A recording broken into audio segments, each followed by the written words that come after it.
সুপ্রিয় দর্শক, আসসালামু আলাইকুম। সবাই কেমন আছেন? আমিও আলহামদুলিল্লাহ ভালো আছি। সবাইকে রমাদানের মোবারক। এই তো আমি আজকে ইলিশ মাছ রান্না করে নিচ্ছি। রমজান কিন্তু খুবই প্রিয় একটা জিনিস আমার। রমজান আসলে আমার খুব ভালো লাগে। সবাই কে কী দিয়ে ইফতার করেছেন, কে কী রান্না করেছেন অবশ্যই কমেন্টে জানাবেন। আর আমার ভিডিওগুলো ভালো লাগলে অবশ্যই লাইক কমেন্ট করে শেয়ার করে দিবেন। আমার ভিডিওগুলোকে সাবস্ক্রাইব করে দিবেন চ্যানেলটিকে।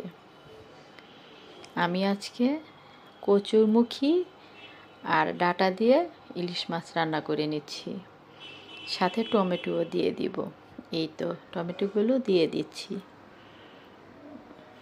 আমার তরকারিটা প্রায় হয়ে এসেছে। সবাই ভালো থাকবেন।